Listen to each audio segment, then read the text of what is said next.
Joining us for the first time on Geopolitics and Empire is Shannon Rowan, a Wi-Fi refugee, social commentator, fine artist, photographer, geopolitical and health author and researcher, and EMF-awareness educator. She's the author of Wi-Fi Refugee, Plight of the Modern-day Canary, exploring the rise of electro-sensitivity among the general population, including her own struggle with the same and the dangers of electromagnetic radiation, and author of Shots Fired, Vaccine Weapons, Medical Tyranny, and the War Against Humanity.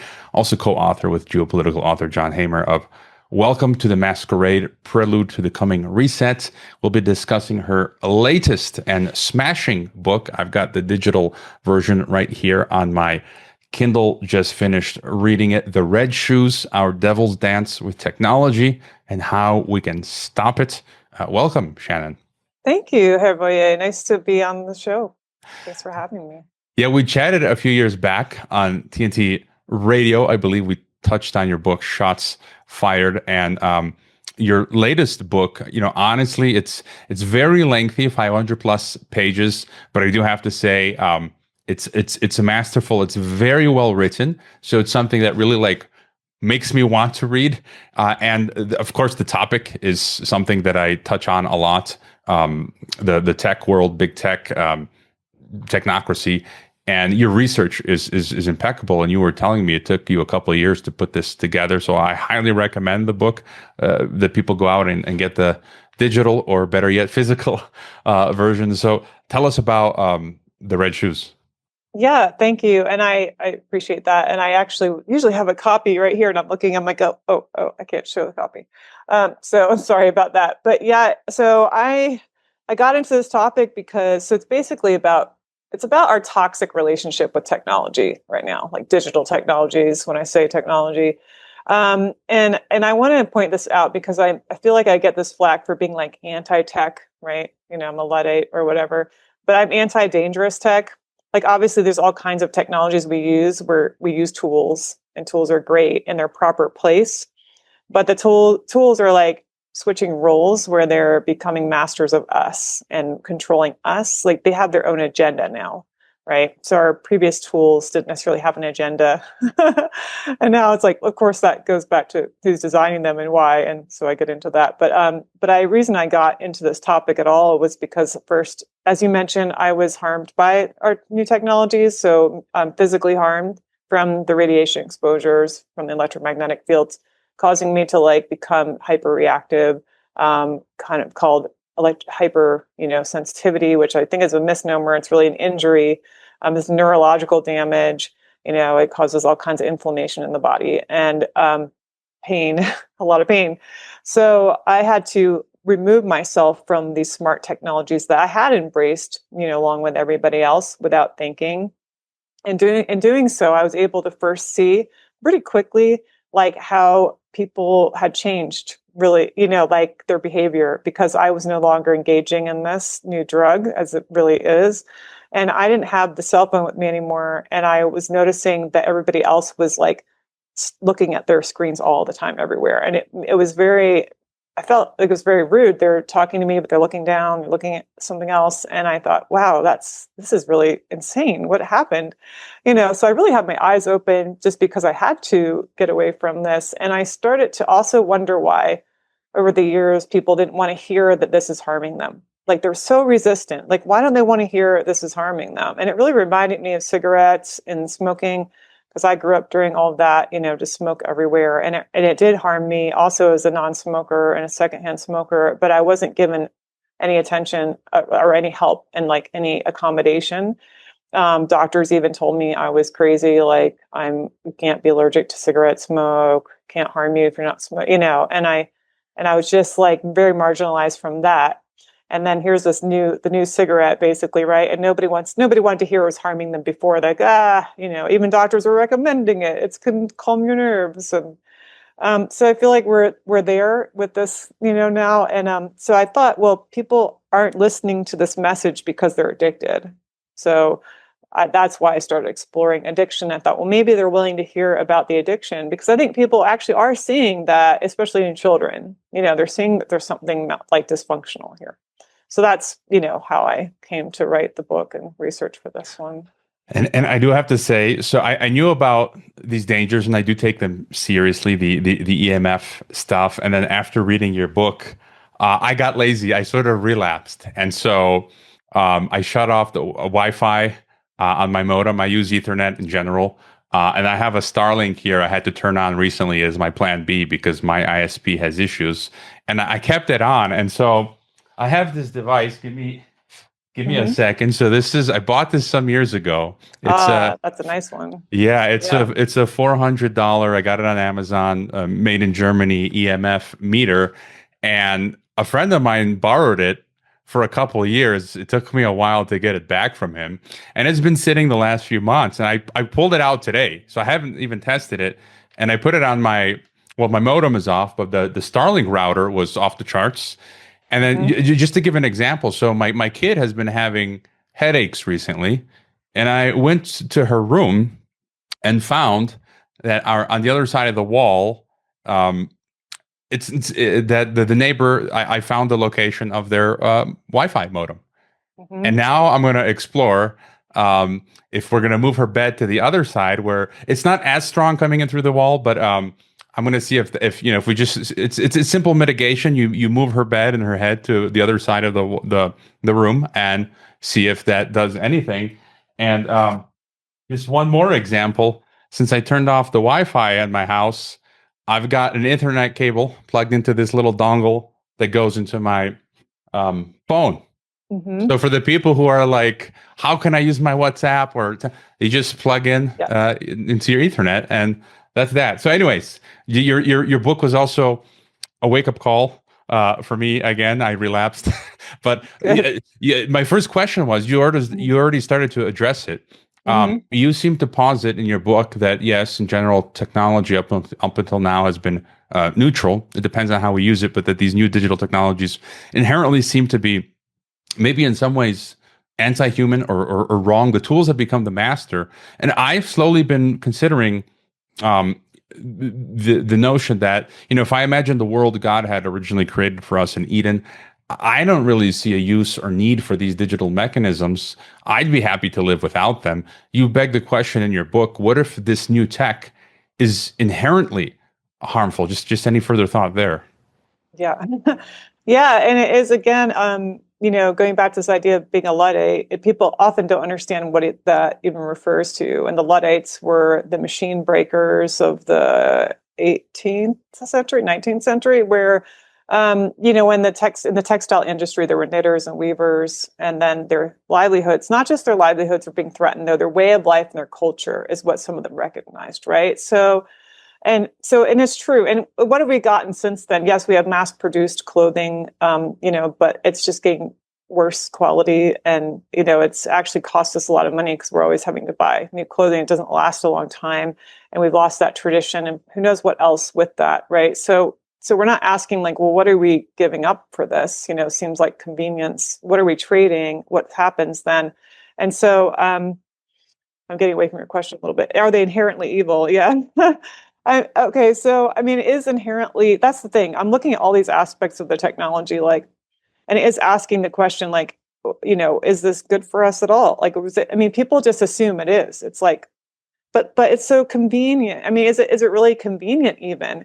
Is it convenient to be constantly upgrading everything? That's never going to end, these cycles of upgrades, because that's the profit model, right? So nothing's designed to last long or to be robust. So you're constantly having to do that, and that's wasting your time. The internet itself is designed to waste your time. All these technologies are designed to waste your time because they're designed to be addictive, and they're designed to draw you in, and it's the war of the eyeballs, they call it, right? So who wins that? And everybody's distracted because it's meant to distract you. All this is meant to distract you. And so when you're being distracted and your time's being wasted, what are you giving up? Where'd your life go? People's number one complaint I hear is they don't have time. They don't have time. It's supposed to be time saving. We've been promised with every new tool of these types that we're going to have more leisure time. Even with the first machines, that displaced like those weavers and knitters, it was supposed to be time saving. Like you won't have to work. But you do have to work because the system says you have to earn money and then pay for things. And, you know, if you don't have money, you have nothing. You're nothing in society. You can't even eat. So whose time is being saved? Who has more leisure time? The machines are not doing that for us. They're doing it for somebody. You know, somebody like up in this hierarchy, right? The billionaires have the leisure time. They have the luxuries. It's working maybe for them, but it's not working for us. And so we've got this tool supposedly that is supposed to be convenient. Maybe it isn't so convenient. It's supposed to give us more leisure time. It's not doing that. It's not making us wealthier. It's not making us healthier. So we're sicker. We're poorer. Our relationships are more strained. You know, we've lost community, family, you know, good intimate relationships. Children are not learning empathy, learning eye contact, learning how to socialize. They feel more comfortable now talking to AI than they do to people. You know, what's the agenda here if we're getting AI pushed on us? If everything is about like digital and so-called intelligence and, you know, kind of bowing down to that and, you know, these screens and like feels like we're worshiping them. If everything is about that and that's the new God and, you know, I mean, you can see where it seems like there's this agenda to control us and to make us slaves to this because it's dumbing us down as well. Like we're losing our internet intellect as we're giving over all these, you know, everything we've done with our minds before and our brains before, we're giving those tasks over. There's a danger in handing tasks over, cognitive functions over to machines, because then you lose them, you're not using them, right? So there's all these risks and all these dangers, and there's so many more that I get into in the book. So what's the real trade-off and cost? And it's like we've just been going along with it without thinking. And a lot of us do kind of think, I'd love to get off of this. Like you said, who really wants it? And we're old enough to remember life without it. You can live without the internet. You know, we did. Without cell phones, we did. And wasn't it better in a lot of ways? And wasn't it kind of simpler and easier? It was actually easier to store information. You know, I mean, all these computerized systems and databases that people have to enter, you know, that are being forced into that, like moving over into those like digital records, isn't making things easier. And it's definitely more vulnerable to not just people finding that information, hacking in, but to like losing it permanently, right? And so then we're looking at having to have backup storage, which means data centers. And people don't look at the environmental cost of like having the data centers, which means allocating water and electricity to data centers, not to people. You know, so again, anti-human in that the machines need all these resources that we need, you know, I mean, for our survival and to be healthy. And we're giving it to the machines. Like they're coming first. It's like the priority seems to be the machine and every aspect of our lives. And the fact that we're creating societies in which we don't have an option.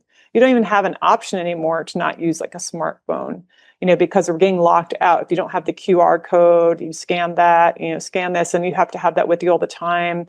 It's like, what about just having an option? And to me, that's what it really comes down to. Like, we don't have an option to live offline, to not have the internet, and online, offline is interesting, just the language, because I think of an assembly line. Like when you're online, you know, you're like in part of the machine, you're working for the machine, right? When you're online.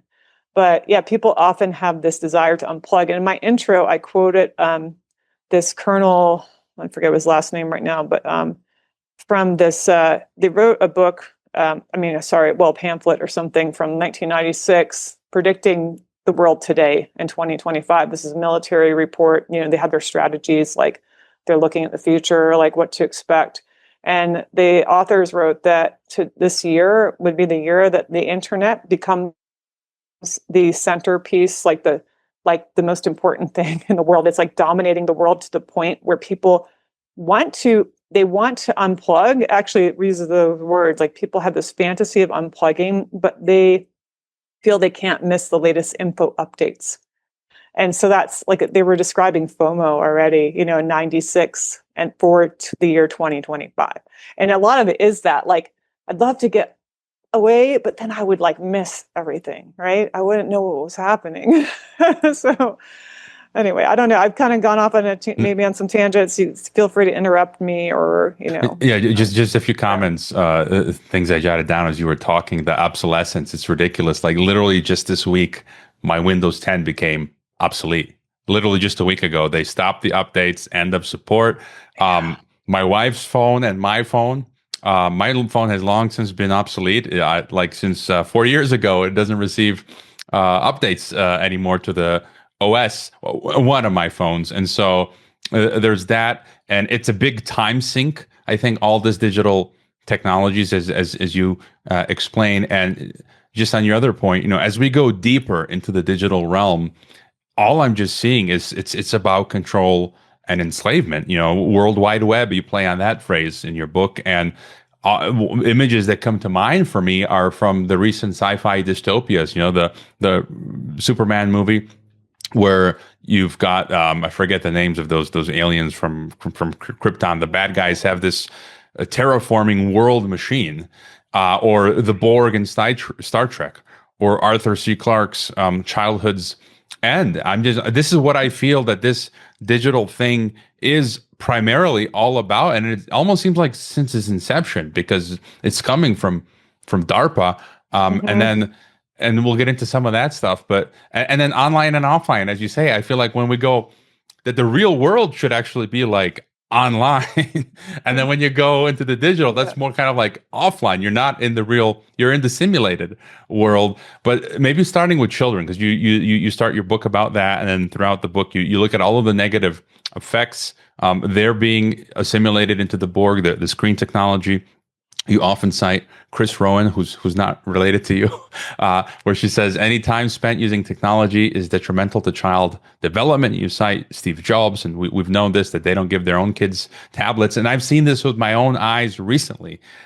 Our kids live an organic life. We don't have a TV in the house. They're living in the real world, so they're normal human beings. But I've seen other kids who are socially awkward, socially retarded. They're just on the screens. They don't know how to interact, and it's frightening and it's sad. So just I guess your next thoughts on the effect that it's having on children. Yeah, I actually look at my own childhood and realized I was affected adversely by my screen time. I watched a lot of TV, and it affected my development. I had some dyslexia issues. I still deal with some learning issues, and I did, at the same time, I did all the things kids do, like riding bikes and jumping rope and climbing trees and, playing sports and everything. So the kids aren't doing today. So I had at least that going for me. But the fact that I spent that much time as well watching TV, I can see now how it caused some of this sort of ADD, kind of ADHD symptoms, and how I still struggle with some of that today. So this will affect you for your life. And even now, and we should pay attention to this, the days I spend more time online and on screens affects my cognitive function. It affects my ability to do other things. It affects my my ability to move through the world and not be clumsy, And so this is something that, Chris Rowan, author, she's a clinical therapist for movement disorders in kids. So she saw a lot. She has a book called Virtual Child, which I really recommend. Has seen an explosion of movement disorders in her practice and since the rise of the smartphone, smart tech, right? And she made this connection. She's like, all these labels these kids are getting, and they're being drugged as well.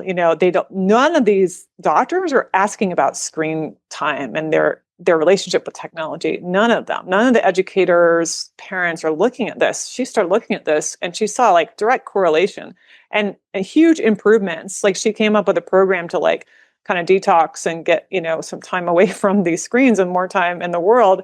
Huge improvements immediately with the so-called autistic kids, ADHD kids, with aggression issues, with social issues, huge, amazing. And I have one of the stories of one of the kids who was labeled that he was labeled and drugged, and he wasn't even communicating with his parents. They would text with him in the house because that was just easier because he didn't want to talk and look at them.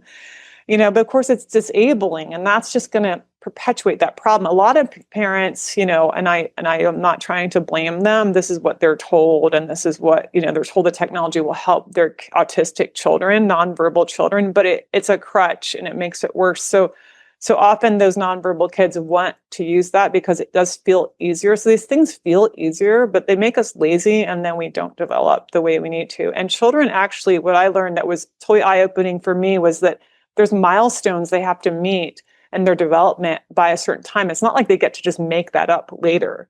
They're illiterate now. They're not learning. They don't teach them writing in school. So that part of literacy is to be able to write by hand. That's a big, part of that. And they don't learn that then. And it's so frustrating for them. They're never going to learn it, basically. It's going to be so much harder later, so they don't learn that. And I see this, kids are in college now, they can't write. They learn to type, and they don't even really type well. They kind of are just like letting the computer do it, and more the computer is doing everything for them. They don't remember things. So I've learned throughout from my research about how just reading an article online is not the same as reading it offline. I actually save everything offline because being online is a distraction in and of itself, because that there's things you can click on. There's all the clickbait around, hyperlinks. Just hyperlinks will distract you from deep reading. So we're not learning deep reading, and that affects us in so many ways. So kids who aren't learning these things, kids who are, need to learn to be still and have contemplative space and have this time for imagination and creativity, aren't being given that. They're constantly plugged into something that's entertaining them, and that's just harmful in so many levels. But they're seeing like huge decline in empathy, but also so there's movements that we have to be, again, back to the milestones in development. There's things like there's different systems. So we're being overstimulated with audio and visual stimulation, right? But that's it. So we're missing out. This is everybody, but kids, again, with development, it's so important because they don't get so it's called proprioceptive and vestibular systems are so vestibular is to do with the inner ear. So things like spinning, swinging, forget what other motion, there's certain motions that stimulate that. And then for proprioceptive is pulling, pushing, lifting, right? So there's all these different kind of movements we don't necessarily think about that kids were doing when they just played things that children played with and that they don't play with anymore. And they're not getting those movements, which affects their cognitive function. It affects their literacy. It affects their deep learning. So they need to move, and they need to move in specified ways, and they're not doing that. And sadly, there was one case I read about, these smartwatches were given to kids at school to track their fitness. It was for physical education. They got a grant, and they sent these kids home with smartwatches. And one of the parents was so angry because he was he wasn't looking at the EMF, harm. He was looking at the privacy issues. This is a surveillance tool I'm supposed to have on my kid all the time, even when he's in bed and in the shower and stuff. He's not supposed to take it off. But the sad part to me also was that the fitness goal was for 1 hour, to see if they could have 1 hour of physical activity per day. Are kids not getting 1 hour per day? That's just to think about what that's saying about us as just a human race, what's happening to our bodies. And it is becoming these dystopian, visions. I think of Wall-E too, if you remember that the animated film where the humans are all huge and fat, and they're in just, mechanized chairs, and they're drinking a Slurpees, and they're, so this is but, or what's the Surrogates, Bruce Willis. So there's this idea that, and this is an actual goal of futurists, to have us hooked up to the internet, Matrix basically, and have avatars out there, because that would supposedly be better for the climate and for the planet, to have robots out there living lives for us that we see the world through. Which doesn't make any sense once you realize how many resources that would take, what that would do to our environment. But, this is how kids are they're clumsier. They're, there's so much autism, so-called, being labeled autism. Again, that can improve dramatically with getting kids off the screens and getting them doing things that they were doing. And it's really difficult to learn social skills and to learn empathy, and to, when you don't get to practice. And so everybody's feeling more awkward around each other. Couple that with government mandated lockdowns and more, and then of course explosion and more addiction to online stuff. Then you really have this perfect storm of and for their next reset, they keep talking about the reset is happening now. They want to change things drastically. And it is these are dramatic shifts in our society, that in our cultures, that are really destructive and really, quickly happening so quickly that people seem to be not questioning, because we're all kind of feel like forced into it, forced into the upgrades, because everybody's jobs now is like based on the computer, based on the internet. And then we've got like the internet, like virtual reality, augmented, mixed realities, which is like frightening in and of itself, because so VR, virtual reality, can cause psychosis, because and kids especially are vulnerable to this. This is one way they're really vulnerable. Besides, so there's the social media aspect too that's really damaging. There's cyberbullying. There's bullying that's happening that like lives on past the event forever, thanks to the internet. And these kids, like a lot of them, commit suicide because it's just too hard to face. And I can't even imagine. I was bullied as a child a bit, and I can't imagine like that if that had been recorded and then like online for like who knows how many other strangers to watch. Like, how could I have dealt with it? I dealt with what had happened to me because it ended, because I was able to get to the next, grade at different school and new people around or whatever, or have the principal intervene and things change, but to have like so many others out there, like laughing at your expense is so demoralizing. So we have this like, that's inhumane, there's like this kind of inhumanity happening in us as we become more voyeuristic, and there's that like Black Mirror kind of thing happening. But yeah, the kids have that. They have the social pressure to be on social media and to text all the time and to like judge each other. And they're judging themselves against these unrealistic images, like way more than we did. I mean, we had the pressure from like the teen magazines and stuff to like look a certain way, but this is so beyond that, because now you've got your friends or other kids using filters and things on, and you don't even know they are, and you think like, oh, I'm so ugly compared to that filtered person. And now you've got AI have generated models that aren't even human. They're not even people, and they don't know. They're not going to tell you. So you're looking at these, supposedly you think they're models, and they're not even real. It's bad enough with all the like cosmetic surgeries and like makeup, and now you add like this total layer of unreality to things, and yet this child who's wants to fit in, wants to be the best they can be, or whatever, they feel like they have to meet that standard that's not even a real standard that they can ever meet. So you've got all that pressure. You've got these algorithms taking them down these like dark rabbit holes of horror, of like, content that is unbelievable that children are being exposed to this content online. That's like the adults nobody should be exposed to. It shouldn't even be there, but the algorithms are guiding them there because it makes more money. It's more profitable because like you can't look away from the content. It's so shocking, right? So the more shocking, that kind of value like brings in more revenue, because it's more, again, like engagement, right? They talk about user engagement. That's like the main thing that they're going for. So social media, but then the gaming and these like virtual fantasy worlds and the VR, gaming centers popping up everywhere. That's just the next level of this immersion into this fantasy, unreality. This is where I know Microsoft is like, they stopped the Skype. They're like blocking people out. They want to move us into the next thing, which is like mixed reality meetings. So like right now we could have like a hologram of each other, we're talking to, instead of, to make it supposedly more real and to like create what they call presence, right? Like it sounds like a haunting to me, but it's like, they want to blur the lines between what's real and isn't. So it tricks your brain, and it tricks, so it's creating this psychosis with kids where they don't know what's real anymore. And that's the goal, to not know.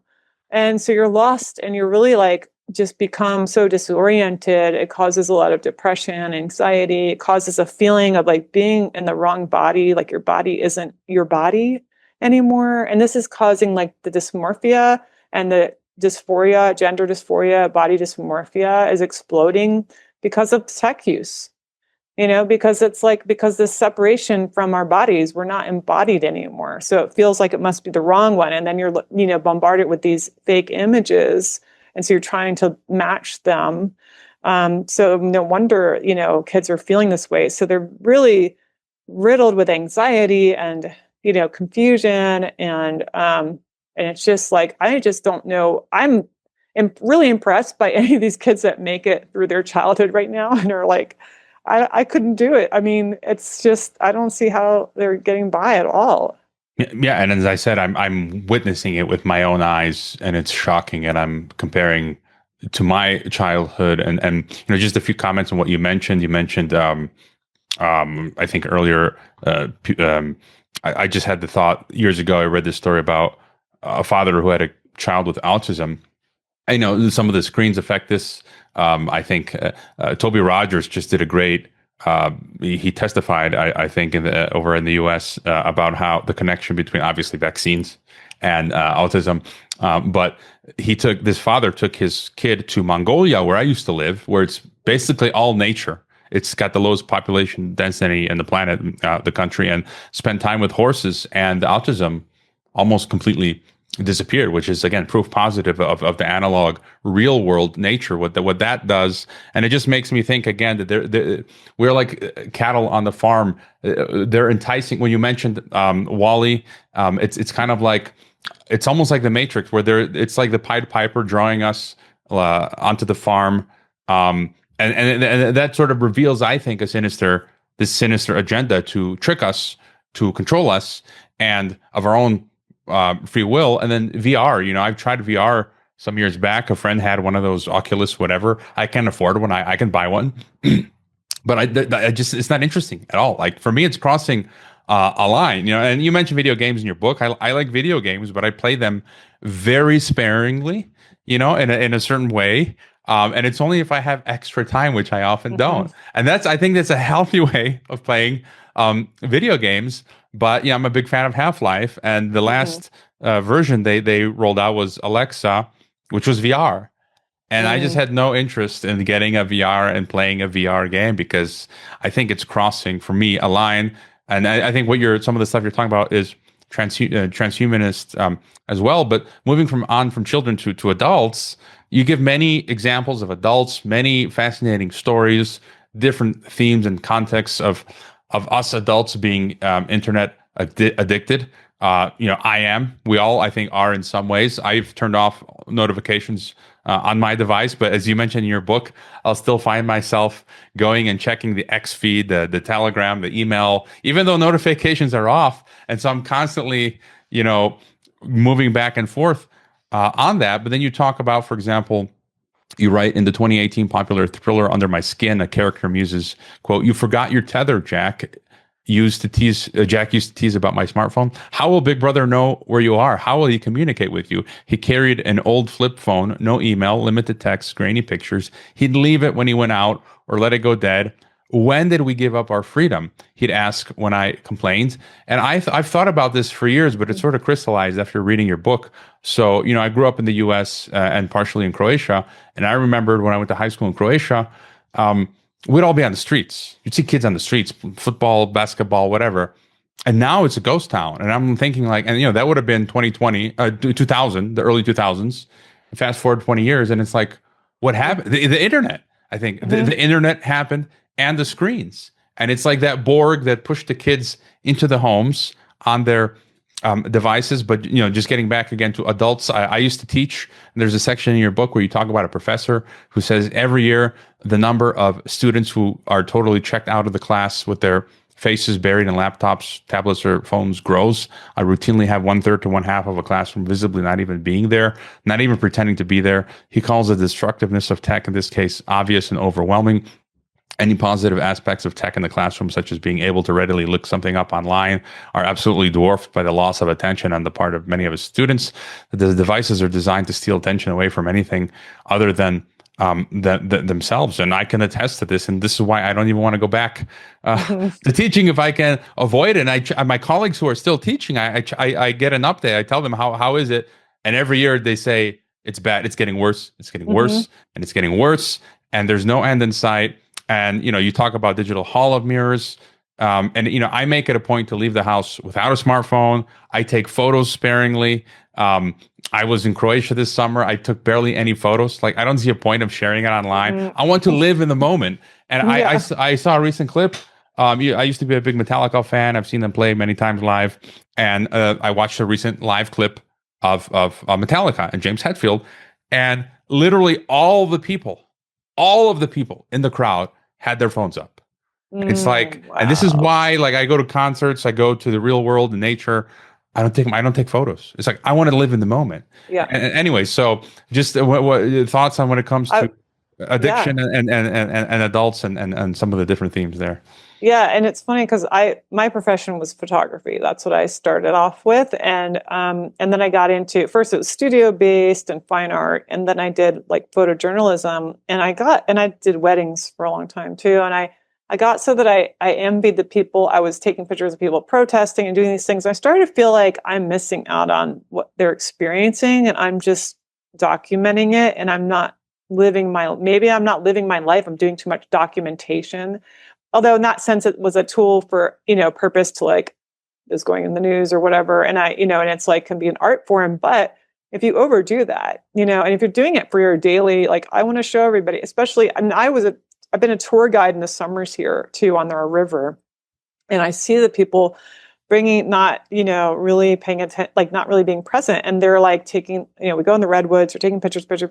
And they're immediately like thinking, I could tell they're like, they want to post it and to get the response, so that social validation, they want it immediately, and that's dopamine hit, and that they don't realize they're addicted to that, and that keeps them from living in the present. And I just have a quick example. There was this annual performance that happens off of one of the bridges on our river, and I know some of the performers, and they do like aerial dancing, from ropes, like suspended from this huge bridge. Beautiful, amazing. And then previous years, I didn't take a camera because I'm like, well, somebody else is taking pictures, and I just want to watch it and be present, which was great. And I felt really present and really, involved. This year, I thought I'll take some pictures, and I took some pictures, video, and I didn't like that. I didn't feel I was there. I didn't experience it the same way, and I actually really regretted it. I didn't really even do anything with those pictures and video, and like I thought I would have been better if I hadn't done that, and I just experienced it, so we do miss out on the experience in some way when we have this screen barrier, between us and it and what we're experiencing. So, and that reminds me of a person, interestingly, an AI developer was one of the clients on a trip on the river this summer. I think it was after I released the book. And he actually admitted after he went through one of the harder rapids, because he hadn't really done this before, and he couldn't even swim and everything. And he's a guy who's like in the lab all the time, and he said that was the first time in like so many years for those few minutes that I wasn't thinking about work. I thought, wow, that's really sad, what a comment. So yeah, I mean, and the addiction, I feel like, so I have to use the internet as a tool for research because and the kind of paradox for me, or irony, whatever you want to call it, is that I had to move off grid and really remotely because of the injury I, sustained from the EMFs. And so I can't live in town. I can't have these resources I used to have, like going to the library or something. Right. So in a way, I'm more forced online than I would be if I could live in town or something. But, so I have to be really careful about that. But what I noticed, like your example of like you're checking stuff even without the notifications, and you kind of just start, and like kind of maybe lose sense of time, and you're doing that. I'll notice, because I have really more strict boundaries on my internet time than most people, because it's not easy for me to access. It's not in my home. I have to go up the road and set up, and so in a way, here's one detrimental thing about that is that I'm in a hurry to get all my information at once. So I end up like I got very into like multitasking, and I call myself a tabaholic in the book. And that's I think I coined the term tabaholism. So I'm like, opening tab after tab after tab. And because I'm like, and then I didn't realize until I learned more about this, that how it's changing my brain and how it's a stimulus. So it's like a stimulating thing to do that. And my brain gets used to that. And that's dopamine hits again. And it's like a drug. And so I noticed that like, even when I always think, okay, I only have this much time. I got to do all this stuff. So I'm like bouncing around, trying to be, efficient. And what I saw in myself is that if I have am done early and I could leave, I don't feel like I want to leave because I feel like I didn't finish something. And I think what I feel like I didn't finish was the dopamine hits I'm used to getting. I didn't get them all yet. So I just seek out like something, even though I feel like I don't like doing this, I don't like it. It's just like any junkie. You're like, I don't really want to do this. And it doesn't even really feel good, but I feel like I have to. And so it becomes compulsive. But kids are learning from adults. I mean, the adults are the enablers. They're giving them this stuff, right? They're forcing it on them in elementary school or preschool, with the tablets. I mean, I don't think kids want to be addicted either, and it's just they're patterning, they're just seeing what everybody else is doing and going, that's just what, is become normalized. So, I mean, we set the example. Like we blame them a lot, but we're the ones giving it to them. I mean, it's so much worse than, with cigarettes, like kids were smoking, but not all the kids. And they kind of knew it was bad and they weren't supposed to be. And you weren't allowed to sell it to them if they're under 16, But, today in California, it's a felony to smoke in a car with a minor. But you can give that minor an iPad, and it's equally carcinogenic. So we're just not there with that. And it's like, but we've never had a drug that like everybody has, that babies have.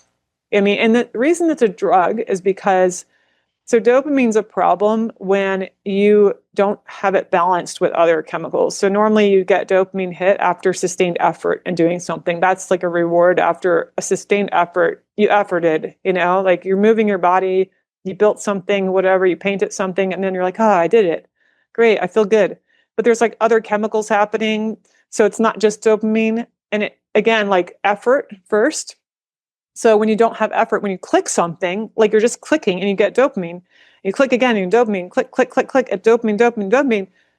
That's like, it's like heroin. It's like shooting up because it's going into your brain and it's creating those same changes in the brain as like cocaine does. They've done scans and saw like cocaine, internet, same. So like when people are like, well, we just need to teach kids to use it more moderately or do this, but like you're giving them cocaine and saying, well, just like have this much of it, or, you got to understand like how powerful it is and realize that they shouldn't have it at all, really. Like you were saying, like the VR is like crossing a line for you. And I really believe that too. Like, I don't ever want to try VR because I think it's like a kind of thing like you might not come back from. It's like such a hard drug, that it's like, and who knows, it's changing your brain. Like it hurt. And they don't know the long-term effects. Like they know the short-term effects. They know there's something they call cyber sickness. You get nauseous, dizzy. There's something called post-VR sadness because you come off your high and you're like, in the real world just seems really dull and boring and you can't deal with it. And there's, and I'm hearing, again, it's like, why do I need a simulated reality when the real world is great? And then some of these stories you're mentioning is shocking because so you mentioned so many stories of adults in your book. You mentioned Gary on the farm. So people who just can't function in the real world as a result of this technology. You give so many examples. People who, I think it was Tony was another one, right? And then they're just losing their minds into this virtual world with video games. They do drugs, smoking pot. They do the digital cocaine drugs. There was a guy that I knew when I lived abroad. So some of these people can be sharp, like you mentioned, I think with Gary, where he was inept when it came to work, but then if you sat him down and started talking about a topic he was interested in, he was extremely sharp. So this person that I knew abroad, think about this, and the guy was, he was a bully, not very nice, very intelligent in certain ways, and before. He began to attempt to bully me. We were friendly in the beginning, and I went over to his apartment where we were living abroad. Mm-hmm. And this guy's from the U.S., and it was, he was in his 40s, and he had like a desktop computer with multiple like monitors, and he had brought it all the way from the U.S. And I'm thinking like, okay, I take a laptop, but to take a desktop with your monitors, like I don't know how many hard disks he had. And then he'd just be gaming, and it's like a story straight out of your book. And just to add as well, you talk about how there's an increasing trend where teens don't want to get driver's license. I've seen this with people that I know, which is weird. And then again, a lot of these things are being explained by what you talk about in your book, the screens, the internet. And so basically a lot of men are essentially wasting their lives in the unreality of the virtual world. Yeah. Yeah, absolutely. And I just wanted to, in case people pick up on this, I think you're mixing up Gary with Tony.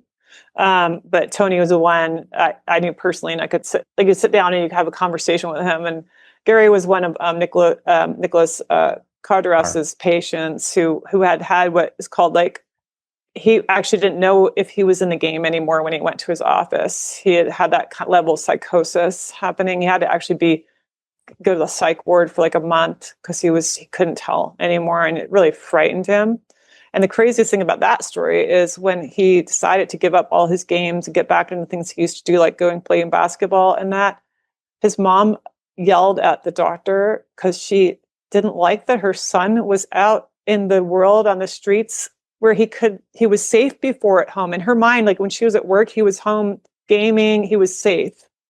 But he's out in the world, anything could happen. So parents are becoming afraid of the world. There's also this fear of like the world out there. It's safer inside, it's safer online, which isn't true at all. First of all, kids are more vulnerable to groomers and predators online. Predators prefer to find their victims online. It's safer for them to do that. They can then develop a relationship, pretend to be somebody else, go and meet them somewhere and pick them up. They don't have to just abduct them in a public place with lots of people around. That's so much riskier. So the majority of the abductions happen because of the internet. And then of course the internet's used for pedophile networks, for spreading what they call CSAM, which is child sexual abuse material. So it's a tool for that. There's the dark web, even just the regular web is pretty dark, in a lot of ways. So you've got this idea that is being encouraged, that kids are safer if they're at home in front of a screen. And they're not safer because their bodies are being harmed from the exposures. They're not moving, so that's harming them. They're developing thrombosis in a lot of cases with game and having limbs amputated because of the thrombosis, and mentally, all these harms that are being done, emotionally, mentally, spiritually, you could say. And yet, because we're afraid of the outside world. And like you said, it's a ghost town now. And what's interesting, when I do see kids playing, because it's more rare outside, it's when you see them that you go, that's what's been missing, because it's like something's missing, something's different. And then because you don't see it anymore, and then you see it, you say, oh, right, there used to be like a lot of that. It used to be everywhere. And now like kids they're like, you don't hear children playing. It's really disturbing. I want to switch gears a bit to some of the other topics in your book. Okay. So you talk about like all the DoD, DARPA kind of stuff, and you talk about in your book cybernetics. This was new to me. The etymology means steersman, as well as to guide, to govern. The programmable people. And then, you get into mind control and radio frequency stimulation, Neuralink. And you mentioned Bezos and his grandfather who worked for DARPA. And you mentioned Facebook and LifeLog, which many of us are aware of. Mm-hmm. My sort of intuition is that most of this stuff came out of I view DARPA as a sinister globalist organization, not American, but it's a globalist. Their goal is for a one world government that's algocratic, technocratic, and it creates the internet, it creates the GPS, computing. They create Facebook, LifeLog, which is Facebook.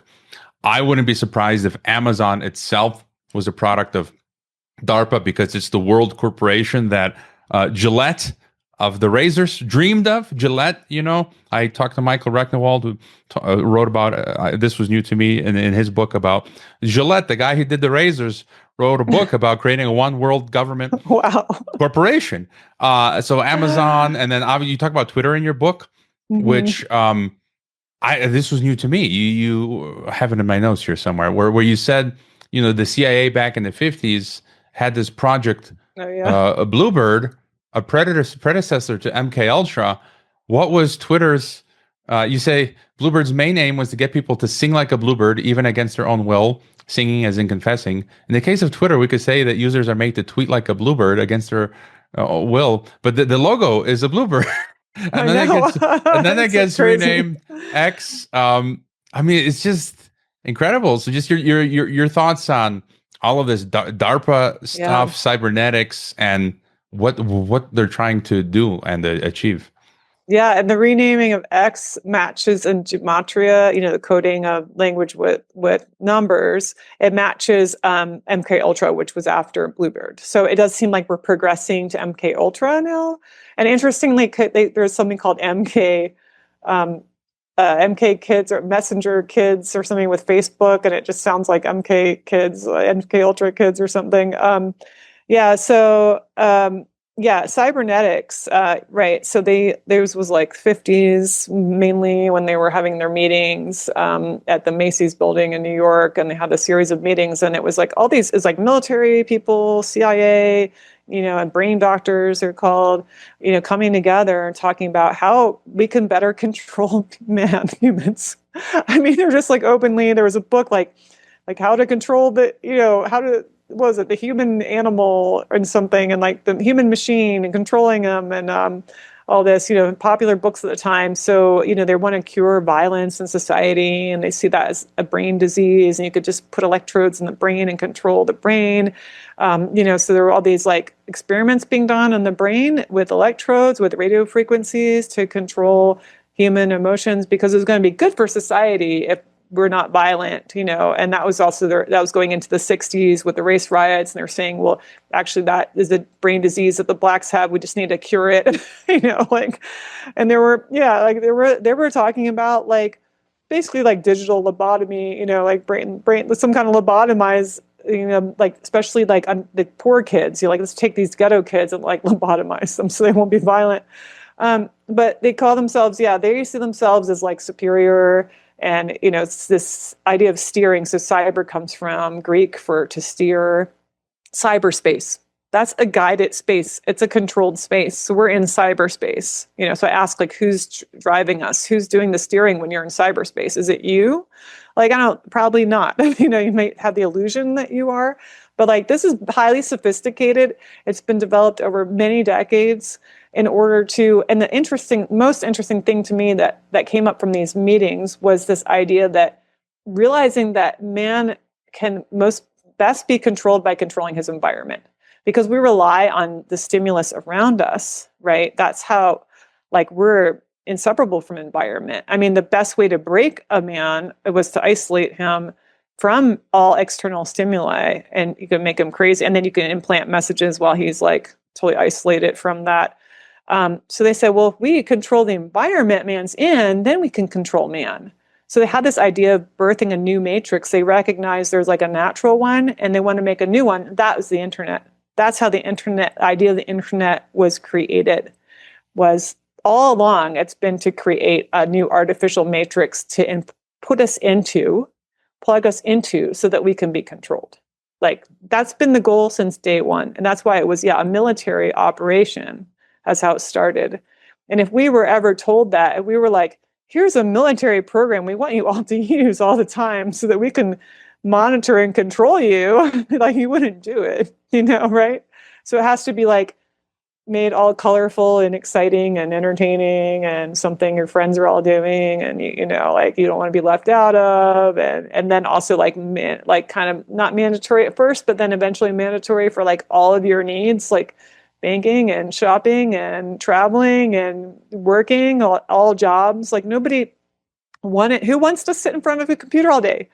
I mean, besides maybe there were some people who wanted to do that, but most of us had jobs, and trades we went into that we assumed were not going to involve sitting in front of a screen all day. And here we are, so cyberspace, right? So that's like that whole, and Bezos and his grandfather, who supposedly was like, this poor immigrant, I mean, these stories, it's like he wasn't poor at all. First of all, I mean, being an immigrant, yeah, sure, but like not poor, and highly connected in government, in military, in the government, and then they like, I'm sure that was all designed. Amazon, even the name, it's like just, taking like this massive jungle thing that's taking over, and the fact that like it is, and I always thought this was funny, that started as like a booksellers. And they're like, basically cutting down trees to make books, to make, selling the Amazon, what was left of it, but not really. I mean, I obviously sell books and I think books are great. And I don't think that having all our books on screens is a better option because, clear cutting is happening for data centers. Clear cutting is happening for mining. It's not really, we can have books and don't have to clear cut, and you can recycle papers, and you can get paper from other things besides trees. And the Amazon's being destroyed for other reasons. And it has to do with the globalists, it has to do with technology, and has to do with these control agendas. But the fact that they just, are kind of saying we're replacing nature, we're replacing like one of the most prominent things in nature, the Amazon, kind of with their virtual, there's even something they're calling virtual nature, which is, okay, it's so backwards because it's like, the researchers are saying humans need contact. It almost sounds like aliens talking about humans. We've learned that humans need connection with nature. It makes them feel better, but they're not getting it. So what's the solution? Not getting back into nature, but virtual nature will make them feel like they're in nature. It's like that whole thing of like putting the VR goggles on, factory cows who don't get to see nature and making them feel like they're in nature to make them produce more milk. So it's like we will eventually, it's very possible that the Matrix movies can become a reality. Like we're on our way there. It's possible. I mean, look at it. It's like set up for that. Just on that point. So I just want to go further. So you talk about COVID towards the end of your book. So you mentioned the mandatory use of the internet. And this is one of the topics that I cover a lot is technocracy, algocracy, the digital gulag, the 15-minute cities. And so, Keir Starmer just announced, it'll be mandatory, a digital ID will be mandatory for work. Mm. COVID was effectively a forerunner of all of this. And I said from the get-go, it was about bringing in March of 2020, I said COVID was about bringing in global algocracy. That was the principle. Mm-hmm. Reason. Sure, you've got the medical, the vaccines, all these other things, but I think it was the principal reason. Then you talk about COVID. I think you mentioned Sam Altman. This week, Sam Altman came out and said we need world government because of the threat of AI. And so, so just maybe your thoughts, and then now these 15-minute cities. So I live in a 15-minute city. And now the other parts of Mexico, they're talking about we're going to work them into 15-minute cities. It's in the US, it's in the EU, it's in Russia, it's in China. So just your thoughts on where they're taking us. Like you mentioned the Matrix, and how successful do you think they can actually be in implementing it? Because, we saw with COVID, not everyone did the PCR test, not everyone did the QR codes. They're lacking infrastructure. They don't have enough energy, electricity to run all of the AI data centers that they need to control and manage our digital IDs and all of this stuff. And so just your further thoughts there. Yeah, which is why there is a huge rush to get those data centers up, and people's communities are just being steamrolled, and they're trying to fight it, but they don't feel like they don't have resources. They don't know how to. It's just like, here it is. Yeah, so that's as a 15-minute city. To me, I just think of a prison, like a really big prison is like that's the model. Like prisoners also have all their shopping and needs within a 15-minute radius, walkable radius. I mean, right? They've got their gym, they've got their hair cutters, they've got their restaurant. It's all right there. I mean, they probably even have more freedoms than some of what they're trying to set up for everybody else. First of all, it's like it's a lie that this would help the environment in some way. It's a complete fabrication because it doesn't help. Urbanization is very destructive. Like if we were able to actually spread out and have land, we could be truly self-sufficient. Like, sustainability goals could be met because you'd have your own power, your own water, your own food you're growing, and with your neighbors growing their food, and you trade some of that just like we used to. I mean, 100 years ago, 90% of Americans lived rurally or something like that, like just about over 100 years ago. And that's flipped now. It's almost the opposite. It's like, there are more people. I don't know. I mean, it's like not even really, people feel like this is a population issue, and it isn't, because we feel that it's a population issue because we're being overcrowded, because we're being moved into urban centers and then suburban and this urban, right? So, but there's all this other space and wilderness and that we're cut off from. And if we were able to live like we used to live before the rise of all the urbanization, like we would actually even have natural checks on population as well, because it's an artificial environment. It's artificially created. Like, it is not sustainable to have a city. All the resources for that come from outside of there, and it's a lot more. And as you introduce any technologies and digital and so-called smart technologies into, creating a smart city or whatever, like the resources for that are so much higher and the energy needs are so much higher. Like the more electronics we use, the more energy needs we have. So it's not sustainable and it's not going to help the environment, and I don't agree with like the current models of the climate, global warming, climate change. I do see environmental destruction happening really rampantly, and which is very convenient for us to be unaware of it and not paying attention to it and not being involved in nature anymore to even notice. People haven't noticed, a lot of the destruction of nature around them because they're looking at screens. Like, and that's one of the dangers that's facing the environment, is people being disengaged from it. Like, we need to be engaged with it to care about it and to do anything about it. So keeping us from it isn't going to do that. But there will be climate effects when you have deforestation, I mean, it's like, so they can just argue, well, see, it's the climate change we've been talking about. Well, you just made it happen because of your data centers, your mining and everything. Like, you're causing the devastation. And this is the typical playbook of like causing a problem, reaction, solution they already had set out for us, which was to imprison us. Like, they want more control. It's easier to control us if we don't have freedom of movement. The fact that we even like some time ago now, that we just having passports and having to, not be able to like travel freely between countries. That wasn't always the case, and that's something we all just think, well, that's normal and that's fine. Well, I've been saying, and now they're adding passports for your passports. I mean, it's truly infuriated me. And people don't get it. Like, people don't understand, as you mentioned, we get passports as a result of World War I. It's like, okay. And I'm more sensitive to it because I have multiple passports. And it's like, okay, before you could just take your physical passport and fly from USA to Europe or Mexico or whatever. That's it. You have like, depending on your country, let's say you have visa free, you just go, buy a ticket and go.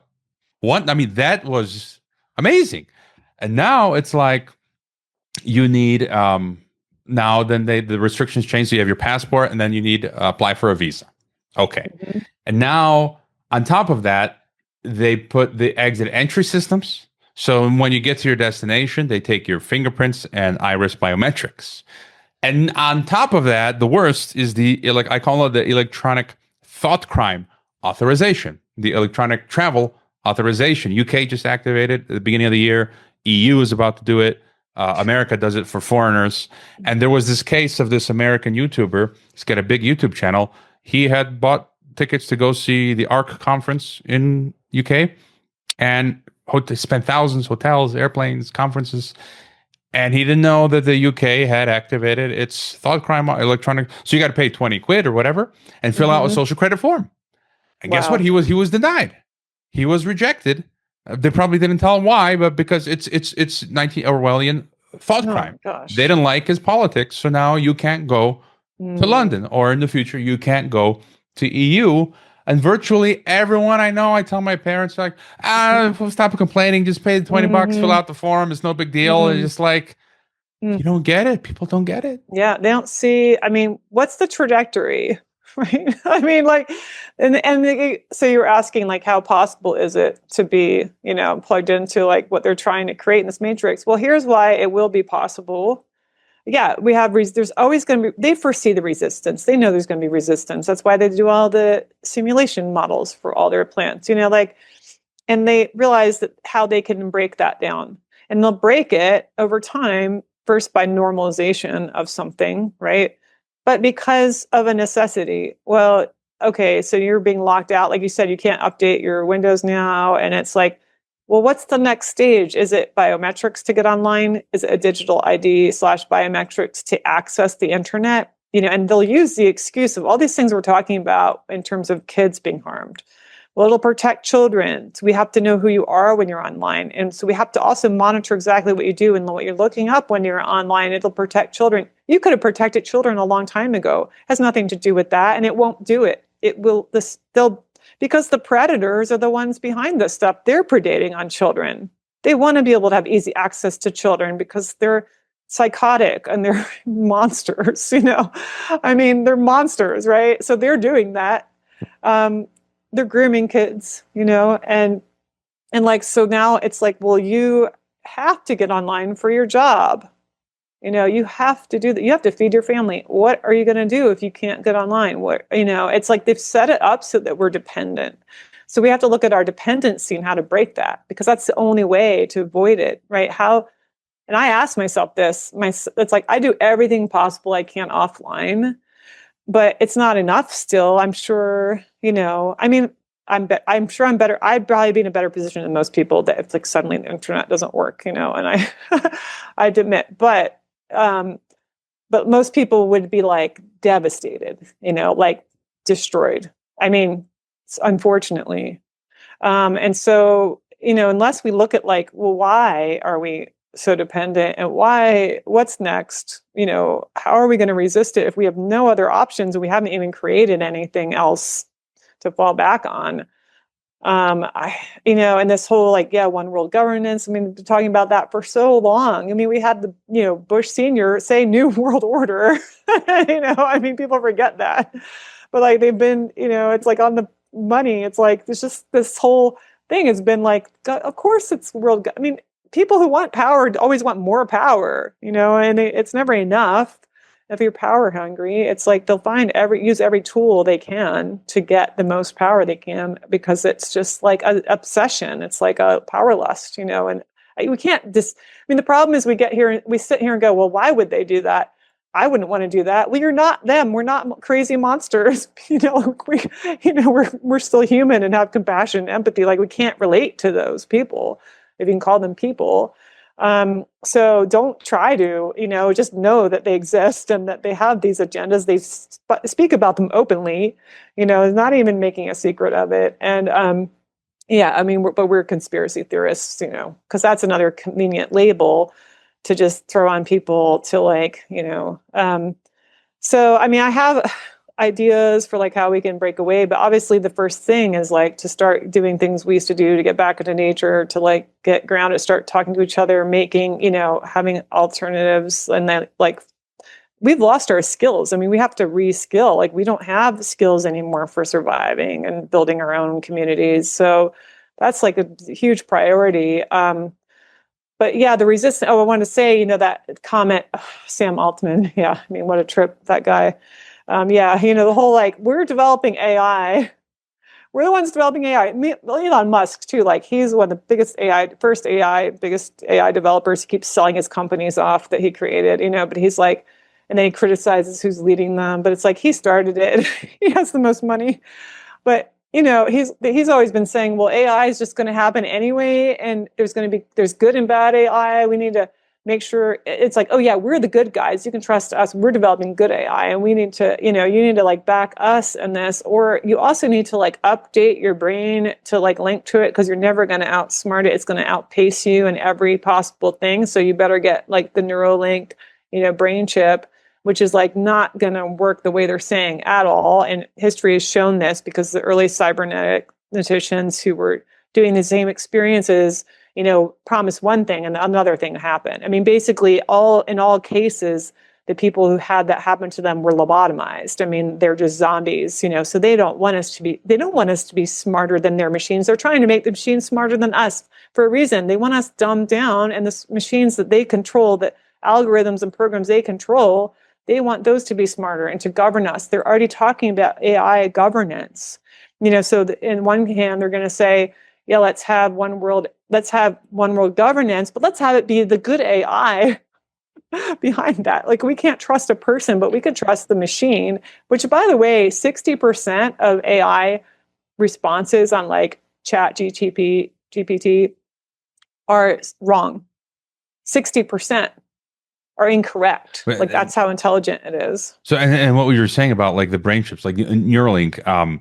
So if, I mean, this has been my stance from day one. It's like they're selling us utopia, but you're really going to get dystopia. And as you just outlined, like these brain chips or whatever augmentations that they're selling us, the Ray Kurzweils, the singularities, the this, the that.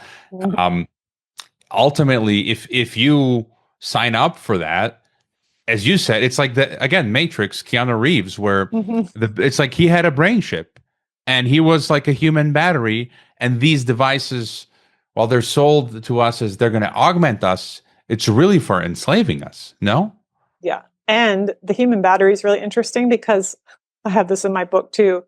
There's for 6G, because of course there's always going to be a next thing, right? And it's like they want to use LED lighting because guess what? It's already everywhere anyway. Oh, coincidence? I don't think so.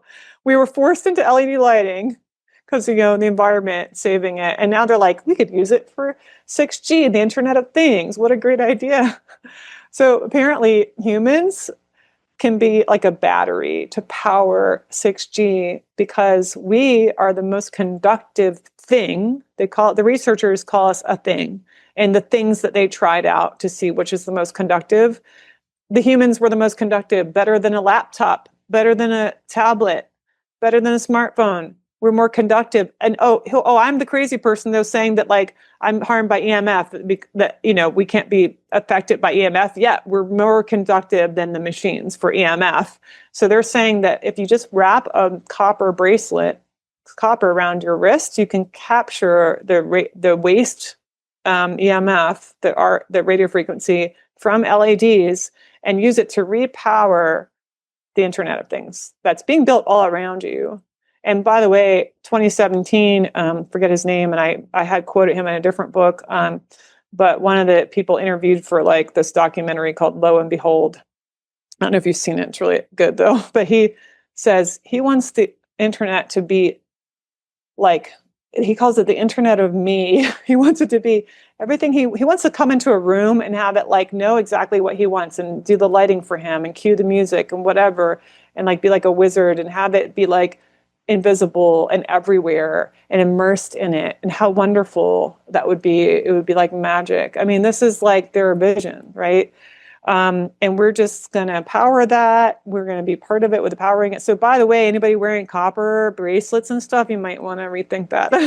You may want to get rid of that copper.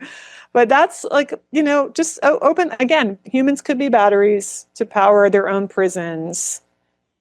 We had the during COVID, the Microsoft patent, right? 666, which showed humans as a battery effectively linked to crypto, linked to the cloud, and that's how you would receive your tokens in that social credit system. Yeah. Let me ask you, you touch on this in your book briefly, but this is a topic of the whole nanobot stuff coursing through our bloodstreams, graphene hydrogel, magneto, you mentioned, and some other stuff. I'm still, because my issue is that there's listeners who come at it kind of in a schizo way. They can't articulate it very well. They're freaking out. And it's like, relax, sit down calmly. Because if you're going to come at it with that approach, it's like no one's going to listen to you. And so I don't doubt that they're working on all these sorts of things, smart dusts and nanobots and this and that. I don't doubt that. And I don't doubt they have plans for their implementation. I kind of feel at the moment that maybe they're not as advanced as some people say, or like, I don't think I have nanobots in me as we speak, because if they could easily deploy all that stuff, why would they have to get us to force inject ourselves? And so just any thoughts you have on this realm of nanobots, how advanced do you think they are? Has this stuff, do you think, been deployed? What their goal is there? Yeah, I do. I mean, I get what you're saying, because I sometimes wonder, well, how much is it to like make us believe it exists? And, be afraid of that or like just accept it. They've been telling us because it's been a while. I mean, I think I saw an article about the smart dust like at least 10 years ago or more, saying that we're just going to throw this in cities. Don't worry. You'll just like sneeze it out. It won't bother, do anything. Miniaturized cameras and things. It is incredible. And you think, how effective is that really? Is it working? If they had this technology, because, we're always told the commercial application of something that's been a secret military thing for who knows how long that we hear about is always much, much later. So if it, so we had to assume it's already like more developed than they're telling us if it is. And then if so, then why isn't it just working? Why aren't we all already kind of acting like, I mean, maybe some of us are acting like robots in the hive mind, but some of us aren't. So some of us, like, at least some of us are rejecting it, right? I mean, I think there's a natural, what I hold to and I put my trust in, I guess, is like we who want to be natural humans still, our bodies are amazing, are really good at rejecting artificial crap, right? So like that's like the purpose of a natural body is to like expel the stuff that's not supposed to be in there. So if you do anything you can to aid that process, I don't think, even if they can do it, it's like how well is that going to integrate? I mean, they have a problem with just like organ transplants from like another animal or another human and the body rejections. You have to take drugs to like counter that, or your body will reject it because it's not your organ. So why would like a miniaturized metallic, something truly foreign, really function? I mean, we've got RFID chips, like people are familiar with. Pets have them. Unfortunately, people have been forced to do this with their pets. And I think that's another part of the grooming to get us used to it. Like you can't travel without your pet having this. Next, it's going to be your children for their own protection, or, you. But it harms the animals. A lot of the cases, they've developed tumors around it. The body tries to reject it. Some of them die. I mean, my guess is that, they're always experimenting on us. They're hoping that this will all take, and those of us who like can't handle it or can't expel it, and then, or like may just die off, or I don't know. But it's a hard thing to prove. I don't know if we have them in us or not yet. I mean, they definitely want us to like get used to the idea, but I think that the delivery device that's the most effective is injection.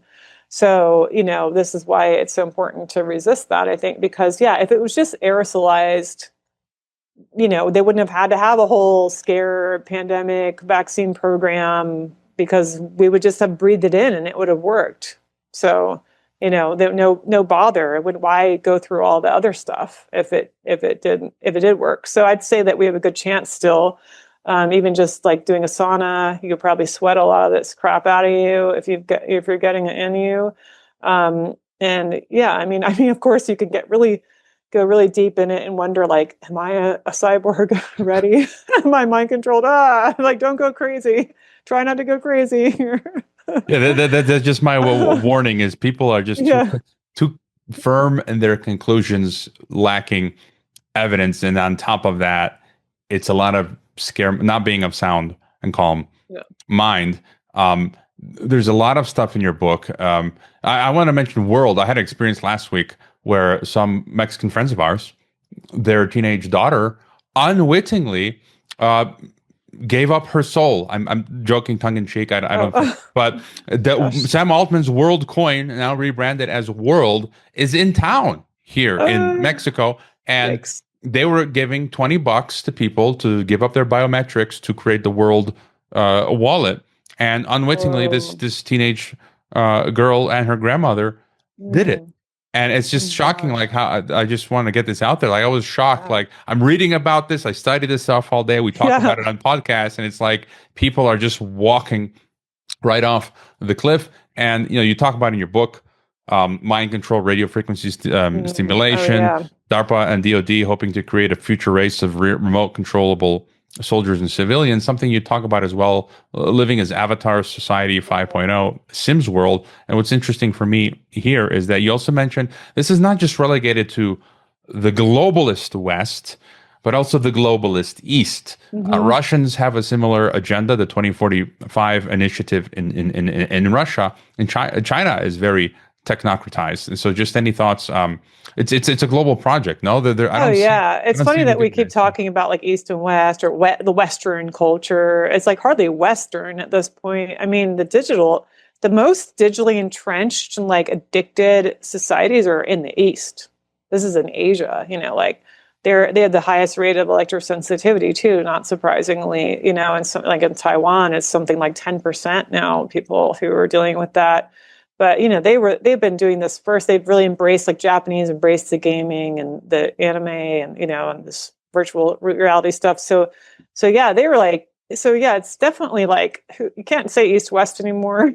I don't think it is a global culture. And you look at I give an example of what happened when Starlink came to the Amazon tribe. There's an Amazon tribe, a really remote tribe that was untouched by any, again, not Western civilization, let's just say like modern civilization. And Starlink came and the government gave them smartphones. Oh, what a nice thing to do, right? Destroying their culture like overnight. I mean, pornography addiction, gaming addiction, social media addiction, like rampant within like months. And they're seeing, I mean, the kids are like no longer interested in their traditional, making jewelry and like other crafts and things. And they have to hunt to survive and they're not interested, so they're just like gonna, and the boys are becoming aggressive towards the girls sexually. They didn't have that before. And they had a tribe leader decades earlier. A shaman saw this coming. He actually predicted like a portable device that was going to at first seem like good for the people and connect them to the world. And in the end, he said it would be war. So, but that example is so telling because like just shows you how rapidly this can destroy a culture, and how that is like, yeah, this is a global culture now. This is like, I mean, when the whole lockdown thing happened, the pandemic, I was looking at like, what country can I go to that's free from this? And I couldn't find it, and that was like really telling right then. And it was definitely like a trial period of, but now I've kind of forgotten your question. Sorry. Just how the Russians, I mean, the Russians with, they're all working on these projects. And we had recently the meeting with Xi Jinping and in the military parade in Beijing with Putin and Kim Jong-un of North Korea, where they were discussing, life extension. And yeah. Okay. So yeah. So that they're actually referring to, with this like avatar project and everything, which the Dalai Lama backs, by the way. So you have these spiritual leaders from all over the world saying this is great. Oh, and I want to go back to just briefly to the nanobot idea and everything. The things they tell us are going to work a certain way. First of all, we have to remember that they don't work the way they're going to tell. Often they don't work at all, and definitely not in how that they're saying it's going to work. So, we don't need to believe that. And especially in narratives that like disempower us, that say like we can't, it's inevitable, we can't remain human. It's like the next stage is this, but we need to remember like we are resilient, and if we kind of, hold on to like our humanity and fight for that, like we can, and we've done it before. There's so many times in history we've been, despots have tried to enslave us, and so yeah. But the Avatar project is like this Russian initiative too. Is like so for the year 2045, we should be living as holograms already, or like or have our brain. So they think that like our consciousness and therefore I guess our soul/spirit resides in the brain. And so all they have to do is download our brain into like a robot and we could live forever, there's so many problems with that because a robot itself doesn't live forever. Machines aren't immortal. Machines degrade.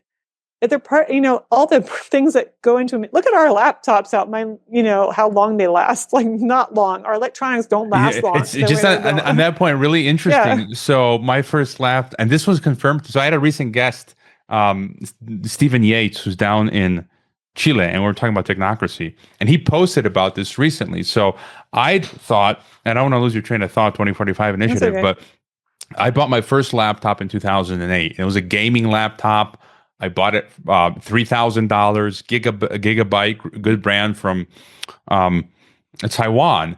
And here's a funny story. So it lasted exactly 3 years. After 3 years, it died. Like it just wouldn't turn on anymore.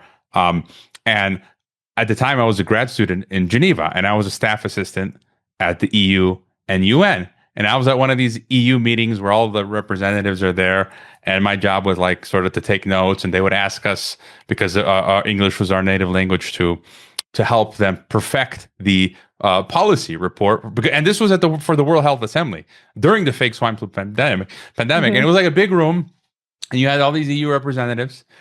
And I go to plug in, my battery was dying. I go to plug in my gaming behemoth laptop, and I kid you not, it short circuits a quarter, because they all had microphones, microphones and stuff like that. And as soon as I plug it in, I notice like a quarter of the room, their mics don't work anymore, or their monitors with their screens. Oh my gosh. And then like it took me a few seconds. I'm like, oh, that stuff just went out. And then I realized what just happened. I just plugged my massive machine in, and I was like, oh crap, that was me. And so, wow. But anyways, so that laptop lasted 3 years. That's 2008 to 2011. I buy a new laptop 2011. It lasts exactly 3 years to 2015. I buy another one in 2015. It goes to 2018. I'm not kidding you. And then, I buy another. And Stephen Yates just said in his last Substack, the same thing. He bought a laptop. It lasted him 3 years. I mean, it's incredible. Yeah, it's planned obsolescence. I am fortunate. I have a laptop that's 10 years old or something.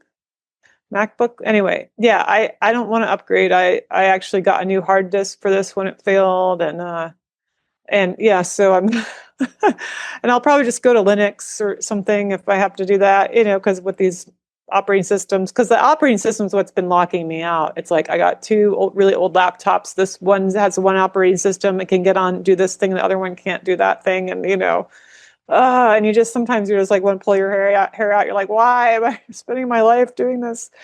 Yeah. So well, here's the thing. So lots of things interesting about this idea of life extension and living immortality. Do you want to live, like, if you could, do you want to be a robot forever? That's the first question, or at all. But like, yeah. And of course, like, can you really transfer your soul basically to a machine? I don't think so, because I don't believe it's just the brain.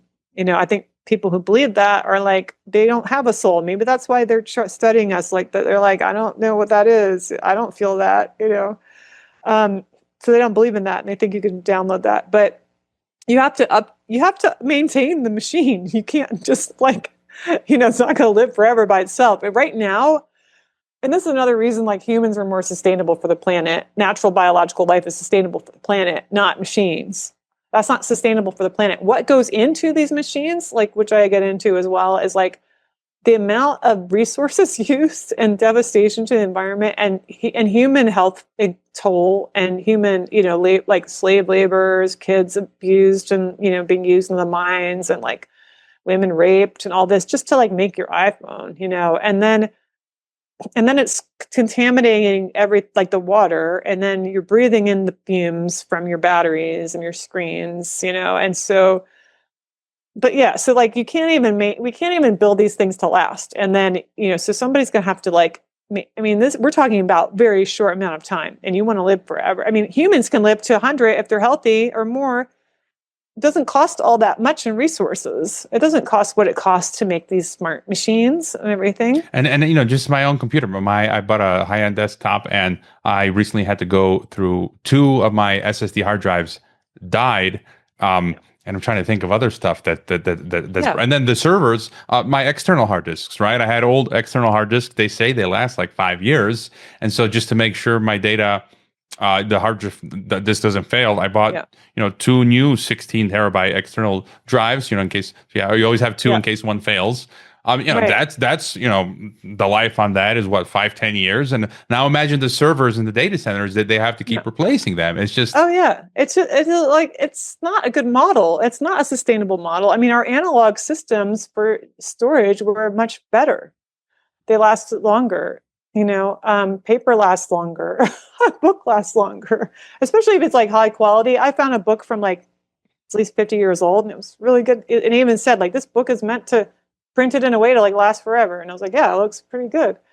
But anyway, we're not. So this whole idea, and then there's this. So to that end, we've got billions of taxpayer money going into these projects, like calling like iBrains or eBrains or something, and like there's like an initiative. There's the European Union like putting money into twin brains. Like so basically.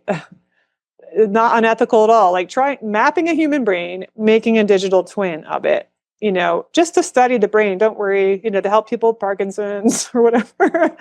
But they're also saying, well, it could also be used to they could like put that into what they could do, which is so creepy. I don't know why they would, but you could make, like they're making robots to be indistinguishable from humans. That's a goal. And they're already pretty close, like 10 years ago. So who knows? Maybe right now, like somebody's a robot. You wouldn't know. Maybe Biden was a robot. I think Biden was easily. I think a lot of these people that we think are like humans are not humans. And, you see them glitching out sometimes. And that explains that. But yeah, so they could say like, we're going to take like Shannon Rowan's brain, twin brain, put it in a body that looks just like her, put her out there in the world, doing things like maybe murdering people. I don't know, framing me, like there's so many interesting possibilities there that are frightening. The doppelganger thing that everybody, sci-fi, scary shows, Twilight Zone shows about doppelgangers, you could just make them. And there's that billionaire Japanese robotics guy who made 6 of himself. I have in the book. He has it's so creepy because what's so fascinating to me about that is he wanted to be like several places at once. He's so important, right? He needs like many of him in the world. And so he could then be giving lectures like different places and have to be there or whatever. He's also just like got psychological issues, I think. But he's like, he had to like start doing cosmetic surgery to look like his robots after a while because they're not aging, right? So first he makes them look like himself, and then he starts to make himself look like the robots. And he's saying like, he's like, we need more humans, we just make them. I'm like, yeah, well, that's what we've been doing. That's called having babies. Like it's a biological thing. That's why you make humans that way. It's a lot cheaper than building a robot.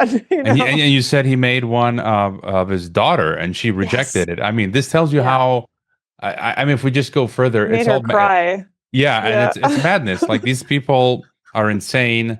The Kurzweils, the Musks, and I don't think any of this is going to really pan out, but it's going to be Kafkaesque, the dystopic, like the movie Brazil. It's going to be Idiocracy.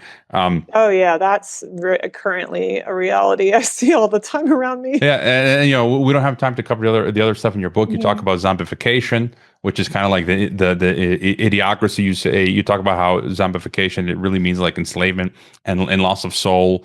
And we're seeing that with a lot of people around us. We call them normies. I call them lemmings, NPCs, and people just, they don't question anything. You talk about EMR weapons, cell tower effects, Wi-Fi. You go through a whole host of health problems related to a lot of this tech. You are the tube, YouTube, and that just made me think. I tell people I just fell haphazardly into doing a podcast because I just want to know what's going on. And this was my avenue of doing that, talking to people such as yourself. And I tell people today, I do not recommend becoming a YouTuber. And, if I ever became a Bitcoin millionaire, I might just disappear and not care to, continue on doing YouTube. But you also talk about FOMO, nomophobia, ghosting. I had an experience recently where someone on social media sent me a message and I read it, but I didn't have time, didn't want to respond in that moment. It's like, because it took energy, and they got irate and angry and they said, I saw that you read my message and you didn't respond. And I'm like, that actually now makes me not want to talk to you. Thank you very much. It's kind of like crazy stuff is going on. And you talk about Red Shoe Club and Satanism, and you've already alluded to sort of how to escape digital dystopia, which is rewilding ourselves. And so I didn't get to read that chapter of the Red Shoe Club. I just scanned it. So, any further thoughts? If you want to just mention the Red Shoe Club stuff, and then what can we do to sort of stay sane? Yeah, and the expectation, one of the things we can do, and because you just triggered this thought, was like with your experience with that person, our expectations are so ridiculous now, right? So we need to like um, change those, and other people, I don't expect people to get right back to me, because I don't want them to expect that. And I forget sometimes when I have a new contact online to like tell them that, because I'm not tethered. And even if I have read it and I can't always respond right away. And there's lots of reasons we can't always respond right away. It doesn't mean anything personally. So we're taking things very personally. We're getting like overly sensitive about things like that, and just because we can doesn't mean we should. And that's kind of that question I think I keep asking myself, and we should be asking ourselves. The Red Shoe Club. So the book, I didn't even say this for this program, but the reason I call it The Red Shoes is there's a fable by Hans Christian Andersen that's been retold. And, it's like there's about the red shoes being the vehicle that like we get stuck in that dances us out of control. So I have that story, and it's like a symbol of addiction. And, I use that throughout the book to kind of remind us of like where, to question, like, are we in control of these tools, or are they controlling us? And then I found I wasn't even intending. So I told somebody the title when I was working on it. He's like, "Oh, the Red Shoe Club." I'm like, "What's that?" So of course I had to include that. And apparently, because the red shoes are used as symbolism, other really kind of dark symbolism. And in one case, there's like, Satanists apparently wear them because it hides the blood when they have sacrifices, or, the rumor. I mean, it's like rumors. So I don't know. But there is actually a club called the Red Shoe Club that has Hollywood elite are members of. But don't worry, it's all secret and nobody can come to the meetings or photograph them. But they're not doing anything weird. Don't worry, it's fine. But like they sometimes host like a gala, and they supposedly like charity, and they don't, but why the red shoes? They say, oh, it's just because shoes are symbolic of red is power, and I don't know, it's creativity, and like they kind of have all these weird reasons. And Tom Hanks is like, posts like missing shoes a lot and missing gloves on his Instagram. And I even found one of the shoes he had posted that was kind of pink that matched exactly like another pink shoe of this missing girl.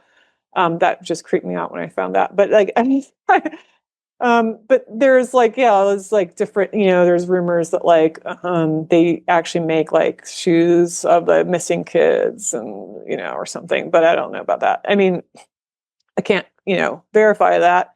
But I do tell like stories of abduction, because in the story, The Red Shoes, the girl kind of, it's like there's this abduction theme too, right? Like there's these men in the story, and they're like groomers, and that she's like there's an abduction theme there.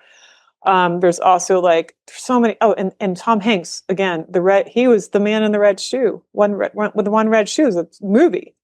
And there was another movie he was in more recently where his like feet are all red and bloody, and he has this Captain Epstein is like his captain. There's so many like red bleeding feet kind of symbols, and like, so it was all a little bit more esoteric and more like into the symbolism in that chapter, but also focused on, trying to remind people that there is evil in the world. There are evil people who have evil designs, and they do abduct children, and we're not keeping our children safe. And to me, it's like, how can you call your society civilized when the children are not safe? How is the tech doing us any good when it's not helping? Our children aren't safe. It's like they're less safe. And the fact that they can be abducted and raped and tortured in dungeons is just horrifying. I couldn't handle being a parent today. I think it's like, God, but, and the reason I even bring that into this story too, with the technology, is that technology is facilitating that. There's cases I present where in Belgium, there was a famous, the X-Files, they were calling it, where there was like a whole there was a whole like conspiracy involving high ranking officials with kids going missing, kids being abducted and killed. And then, this cover up and everything. And I didn't know about it until I was researching for the book. But they are, it is facilitated through the internet, and like I said, like this child sexual abuse material that's disseminated through the internet. In one case, this man, his files, they found all this child porn on his but I guess in Belgium it wasn't a crime, or no, actually it wasn't in Belgium for him. It was in like Finland or something, but it wasn't considered a crime. And he actually like nothing happened to him, even though there was like videos showing like it was like snuff videos, and like I don't know. I mean, what's going on? Well, how is that? How is that out there on the internet? How are these crimes not punished? So to me, it's like our whole moral fiber of our societies is like crumbling, and we're not focused on the right things that we should be coming together and fighting against. And a lot of the dehumanization of like people is happening because of our technologies and our addiction to them, right? So like the fact that people can even commit these crimes is like a symptom of like this sickness, and it's perpetuated through our technology. So and more crazier and crazier things are being normalized. We're being desensitized. The kids at younger and younger ages through the crazy stuff that's in the video games, the TV shows, the movies. I was going to just say this week, John Adams is a popular account on Australia. He's an economist, but I think he just broke a huge story where an audio recording that has not until now been released from 1975 from ABC Australia.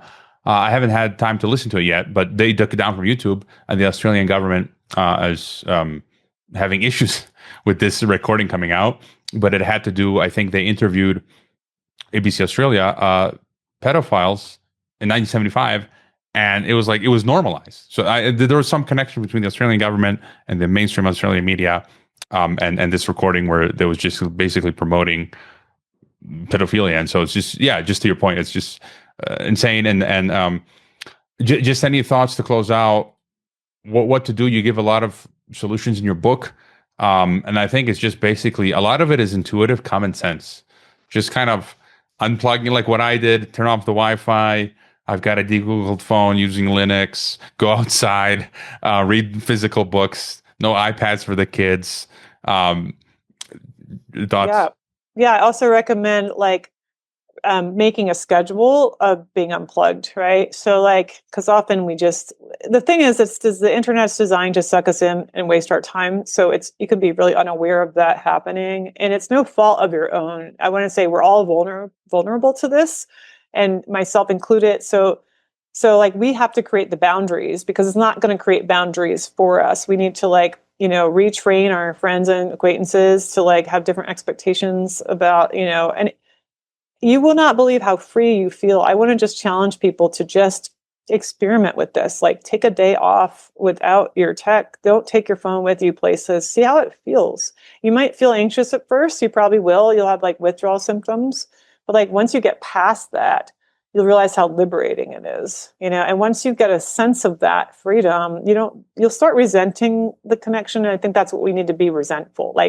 And then like realize it's robbing you of your time. Realize that the time you could be spending in a different way that's a lot more fulfilling for you and your loved ones. So I recommend it starting with at least an hour a day off of this shit. Sorry, excuse me. But like at least an hour a day, at least 1 day per week. I know others recommend also 1 week per year, but that can be harder for people. I know you took 3 months. You took 3 months. Yeah. Can you do we have time for you to tell how that experience was? So it was difficult. And some of the stuff you mentioned in your book where, I was in an island where there was no internet in the home. But I had my phone with 4G. And sometimes, and then what I did was, because my mom had an unlimited plan, not often, but when I had to check something, I turned her phone into a hotspot so then I can log on with my laptop. And so yeah, there were stretches of time where I was disconnected, but I still, like you talk about in your book, I don't think anyone can say I've done it, I'm free. And I would go on the 4G, and it was made, like you said, it was maybe for an hour a day or something after we go swimming and all that. And I would check my feeds that I have to aggregate that I used to figure out what's going on. So it's not easy, I admit. No. But how did you feel any positive benefits though? I mean, when you weren't away? Oh yeah. I mean, I'm just spending time in the real world, nature, with people and just enjoying it. Yeah. Yeah, and I find like time slows down too, and that's one of the things that's like it definitely speeds up our sense of time, and and it does feel like that red shoes dance of like just dancing faster, faster, faster. And so it can be hard to go from that fast, high speed everything to slowing down. So at first it feels like agonizing to do like tasks that are non-digital that require your like slow attention. But then I just love the days where I have no internet for the whole day because then I can meet that pace, that natural rhythm, and it starts to feel really relaxing and it starts to feel really good. And I'm amazed at how many things I can do in a day. It's just incredible. I mean, I've been able to do all kinds of things I never had time for before. I started knitting. I knitted this sweater, finished this recently. So I taught myself to knit and things that are creative but like useful, but gardening. And it's like I love it when I just have a whole day in the garden. It's like it starts to feel so good. I mean, and it's a kind of good feeling you can't duplicate through digital media. So I had an example just yesterday where often we'll outsource stuff, like you were saying earlier. We don't know how to do stuff on our own, and I had an ant infestation in the house yesterday. The day before, and the old me would have been like, I'll pay someone expert to come in and do it, and so I could have more time on the computer to work or whatever. Mm-hmm. And I thought, wait a minute, no. And I saw what they'll charge maybe like $50. The bug spray guy here in Mexico, the fumigation, and you realize that they do a crappy job, and you could basically do the same thing that they're doing, and just buy the same tools and the gel for the ants. And so I had to walk 20, 30 minutes down the street to check the shops. I found the gel. It was $5. So I saved $45, did it myself, and the ants are gone. And it's just kind of like, I can do more of this stuff myself. Why I save money and I disconnect. And so anyway. Yeah. And you're just engaging in different activities. We're supposed to move our bodies, not just sit in one place, but and then the activities, like I noticed actually in your backdrop there, you have like board games and things. So you actually do like other things that don't require electricity. Again, sustain this whole sustainability thing, but we're pushed into everything electronic. It doesn't make any sense. But there's a lot of games that like families we used to play together that we don't play anymore. I played we were playing Pandemic before the pandemic. Pandemic. No. I don't know if people know. That's actually a fun game because it's if people don't know, it's where you work together with everyone to prevent the spread of the pandemic before it destroys the whole world, versus a game where you're playing against each other. But now that I think of it, was that predictive programming as well? That sounds a little bit like training you to accept the new, right? But I know they called it zombie preparedness in the CDC. They had lesson manuals for children before, like in 2011, called zombie preparedness. It was a zombie virus, and it taught children things like how to push your 90-year-old neighbor down the steps because she's a zombie. Anyway, that's a whole thing. That was in Welcome to the Masquerade. I included that. But I was just going to add one thing that made me think of a pastime that I have, that I like to go into restaurants that have QR code only menus and go without my phone and just agitate them. It's like, what do you do now? You're supposed to be able to give me a physical menu. And sometimes they don't even have the tablet. Usually now they'll bring you a tablet. And then the worst case is like the waiter will give you his own phone or something, but they get irritated. I'm like it's just strange for me that they're irritated. It's like, you have to you expect me I have to be with the phone, tethered to a phone now? Like that's weird. I can't even use their phone. So then they have to I don't know what they do for me. Luckily, I haven't encountered those restaurants yet where I live. I guess we're still kind of low tech out here, but I had to go to get a new license, and I had to take a written exam because I'm in a different state now than I was. And I said, I can't do it on the computer. And they printed it out for me.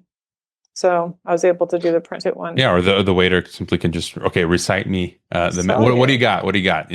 So Yeah, I mean, right. I used to go to Costa Rica. They would like these little old restaurants didn't have a menu, and I barely knew any Spanish. I'm sitting there, and they'd come over and be like, "Muchacha," like they're like telling me, "Listen," they're like, because they were real slow. They're telling me what they have because I couldn't hardly understand it, and so I didn't even have a menu to look at, and I'd like figure something out. Yeah, I mean, we can communicate without that, but.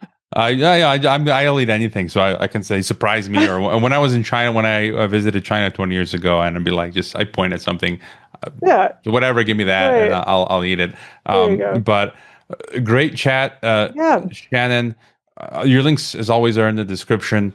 I highly recommend people do get your latest book and then check out your earlier books. It's very well written. I was telling you before I hit record, I see you also offer services for helping people publish their own books. So if I ever decide to write a book, I might hire your services. But Wi-Fi-refugee.com, I believe, is your website. Yeah. Best places to find you, get the books, other projects. The website, I try to keep a minimalist online presence so that I don't have to go on as much. So it's all there. My podcast, my blog, and book links are on my website. All right. Well, I haven't read what I did read that we talked about that on TNT, the shots fired. So I'll have to go back and look at Wi-Fi Refugee and Welcome to the Masquerade. And so thanks for coming on, Shannon. Thanks so much for having me. It was my pleasure.